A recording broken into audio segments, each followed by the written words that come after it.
guys, we're here! So, hi guys, for today's video, another day, another vlog. And for today, may pupuntahan tayo guys, kasama si Tita Len and Tita Net. And ngayon, pupunta tayo ng airport dito sa Clark, Pampanga. And yan, nag-expressway kami. And after few minutes, nakarating na rin kami dito sa airport ng Pampanga. And kaya nga, gagamit tayo ng airport kasi pupunta tayo ng Boracay guys. Yes, oo, Boracay. And first time ko lang makasakay ng aeroplano. First time ko lang din makapunta ng Boracay. Si Tita Len maraming beses na. Si Tita Net, nakapalawan na yan last year. Pero ngayon, first time yung Boracay. And yan, kami naglalakad papunta dun sa mga maraming process. Ang dami palang pangyari guys, di ba? Si Wansi, it's my first time talaga. And yan, nagpa-video ako dito sa view ng domestic and soon international. Yun! Charot. And yan na, dito nagkumain na kami sa subway kasi nagugutom na kami. 2:50 p.m. pa yung aming flight.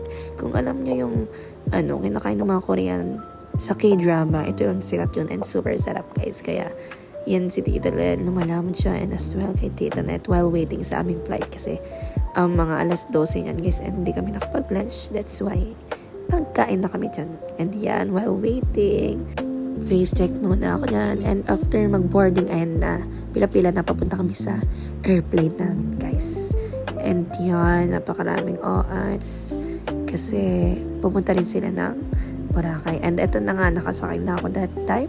And nasa window seat nga pala ako guys. Talaga, yes, grabe yun. Makikita ko kung paano yung pangyari mamaya. And ayan ako, nag-orient yung mga flight attendant in case of emergency, kung paano gamitin yung ganito ganyan. And mga reminders while on flight.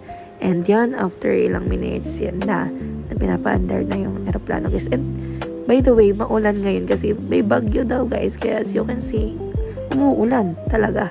And yun, ayan ako, as you can see, sa expression and reaction ko, kinakabahan yung at nato kasi nga first time nang sumakay ng aeroplano. Kasi yung mga kapatid ko last year, nagpalawan sila. And di ako nakasama kasi bakasyon nila. Ako, may pasok pa ako. Kaya ngayon, ako naman yung sinama nila. And by the way, yung ticket namin dito guys, naka-sale lang yun. And mura lang na book ni tita ko kasi medyo matagal na yun since mga ilang months niya rin niya bago niya i-book. Pero July yung schedule namin ng pag-alis. And ng birthday ko, wala akong handa. That's why, saktong July, ito ang travel namin bago man lang din magpakasyon, makapag-unwind.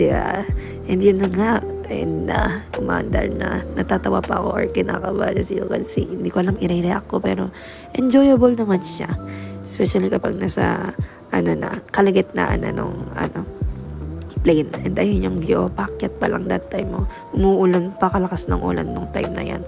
And makikita nyo naman as pataas ng pataas, lumiliit na yung yung view ng sa baba, like, uy, ganito pala yung view itself, ganon. And yan, yung si Tita Net, tas tawa ko ng tawa, like, parang nakasakay kasi ako ng roller coaster, ganon yung feel. And yan, ang ganda ng view, makikita mo yung mga malilit na bahay here, tapos, yung mga pagka-green ng baba, and all. And ito pala yung view kapag nandun na sa, above the, ulap, like, parang, super niya na puro clouds and hamog yung makikita mo yung time na yan. Pero kanina pa lang guys, ang dami palang process kapag may flight, dadaan ka sa mga portal, may papaalis sa'yo like mga metal and yun, sobrang dami mangyayari. But anyways, Thank you po. Thank you po. Hi guys, we're here! and yun, after 1 hour and 30 minutes yata, nakarating na rin kami dito sa Boracay. And sinundan na kami ng bus papunta dun sa kuhanan ng mga maleta namin. And yun, ito yung bus papunta dun sa mga maletahan.